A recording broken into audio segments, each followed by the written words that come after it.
Hello everyone. So ফার্স্টেই বলছি extremely sorry, আমি বেশ কিছুদিন ভিডিও পোস্ট করতে পারিনি, কেন কি আমার পার্সোনাল কিছু কাজ ছিল। তো আমি অলরেডি একটা সিরিজ স্টার্ট করেছিলাম যেখানে আমি তোমাদেরকে ফ্রি ক্লাসেস প্রোভাইড করছিলাম, তো সেটাই আমি কন্টিনিউ করব। তো লাস্ট আমরা আর্টিকেল 16 অবধি জেনেছিলাম, তো আজকে আমরা জানবো আর্টিকেল 17 to 21। তো আর্টিকেল 17 যেটা বলছে অ্যাবলিশন অফ আনটাচেবিলিটি। এটার মানে কি? অ্যাবলিশন অফ আনটাচেবিলিটি মানে হচ্ছে, ধরো আমি কোনো মন্দিরে প্রবেশ করতে গেলাম বা কোনো মসজিদে বা কোনো চার্চে, তো আমাকে সেখানে আটকে দেওয়া হলো বিকজ অফ মাই রিলিজিয়ন বা কাস্ট। তো সেই জিনিসটা কিন্তু ইললিগাল। তো আনটাচেবিলিটি ইজ কমপ্লিটলি অ্যাবলিশড। তুমি কাউকে এভাবে ট্রিট করতে পারবে না যেখানে কাউকে আনটাচেবল এরকম ফিল করানো হচ্ছে। ঠিক আছে, এবার আসছি আর্টিকেল 18। আর্টিকেল 18 কি বলছে?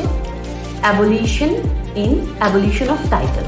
ঠিক আছে, অ্যাবলিশন অফ টাইটেল মানে কি? তুমি তোমার নামের সাথে বা তোমার টাইটেলের সাথে কিছু স্পেশাল কিছু স্পেশাল নাম আছে যেগুলো তুমি অ্যাড করতে পারবে না। যেমন ধরো স্যার, রাজা, নবাব, এই জিনিসগুলো তুমি অ্যাড করতে পারবে না, এটা ইললিগাল। কিন্তু এক্সেপশন, ধরো তুমি কোনো অ্যাওয়ার্ড পেলে, ধরো ফর এক্সাম্পল পদ্মশ্রী অ্যাওয়ার্ড, তো সেই জিনিসটা কিন্তু তুমি তোমার নামের আগে বসাতে পারবে।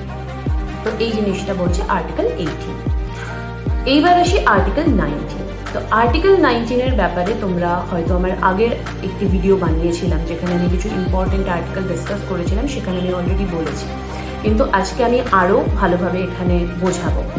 আর্টিকেল 19 বলছে freedom of speech and expression, মানে তোমার নিজের অধিকার নিয়ে বা তোমার নিজের যা বক্তব্য আছে সেইটা তুমি ফ্রিলি বলার তোমার অধিকার রয়েছে, বা কনস্টিটিউশন আমাদের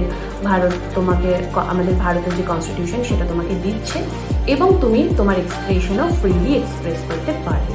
কিন্তু এখানেও কিছু এক্সেপশন আছে। তুমি কোনো মানুষের ব্যাপারে হোক বা গভর্নমেন্টের ব্যাপারে হোক ভুলভাল রিউমার তুমি ছড়াতে পারবে না, বা কোনো মানুষকে তুমি রাস্তায় দাঁড়িয়ে অপমান করে দিলে, খারাপ ভাষায় কথা বললে, এই জিনিসগুলো করা যাবে না। তুমি নিজে কোনো পিসফুল প্রোটেস্ট করতে পারো, নিজের অধিকার নিয়ে কথা বলতে পারো, বা সেটা নিয়ে তুমি এক্সপ্রেস করতে পারো, সেইটা অবশ্যই তুমি করতে পারো। কিন্তু freedom of speech and expression আছে বলে তুমি যে কোনো ভাষায় কথা বলছো বা খুব খারাপ ভাষায় তুমি কাউকে বললে, বা কোনো ভুলভাল রিউমার তুমি ছড়াচ্ছ কোনো মানুষের বিরুদ্ধে বা গভর্নমেন্টের বিরুদ্ধে, সেই জিনিসটা কিন্তু ইললিগাল, তো সেটা করা যাবে না।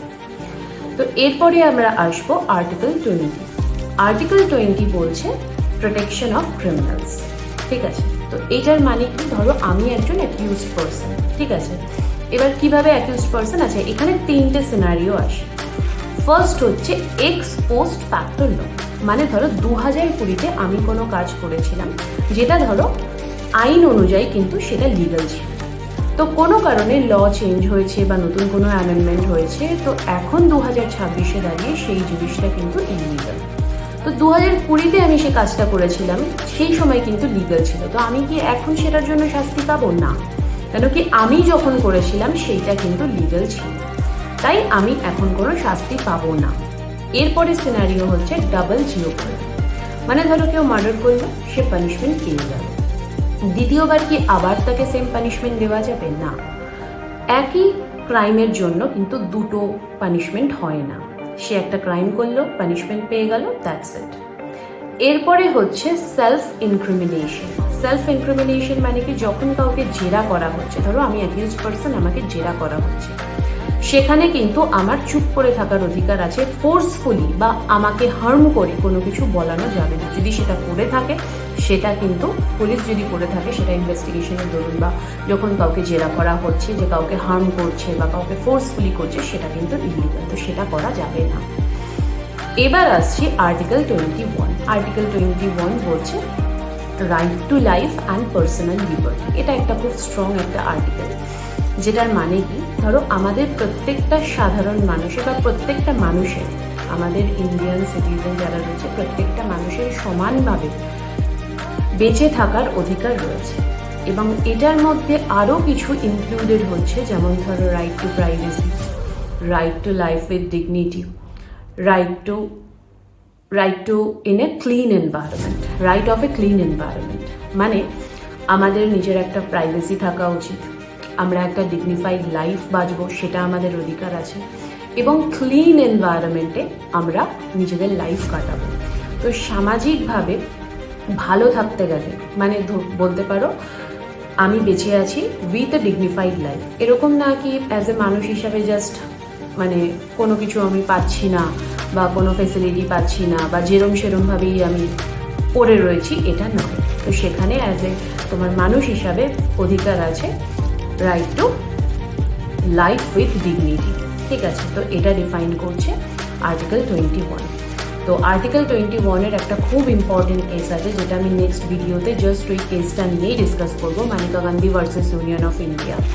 তো এইটা মানে আমি তোমাদেরকে সাজেস্ট করবো যে তোমাদের এক্সামে যদি আর্টিকেল 21 বা এই আসে, তোমাদের কিন্তু মানে তোমরা যদি এই পয়েন্টসগুলো অ্যাড করো বা এই কেসটা অ্যাড করো, সেখানে কিন্তু তোমাদের আরও বেটার নাম্বার এনহ্যান্স করতে তোমাদের সুবিধা হবে। বা পার্সোনালি এই কেসটা নিয়েও তোমাদের কিছু শর্ট কোয়েশ্চেন বা যদি ব্রড কিছু আসে সেটাও আসতে পারে, কারণ এটা খুব ইম্পর্টেন্ট একটা কেস। তো এইটা আমি এই ভিডিওতে পুরো ডিটেলে বলছি না, তো আমি পরের ভিডিওতে এটা নিয়ে পুরো ডিটেলসে বলবো।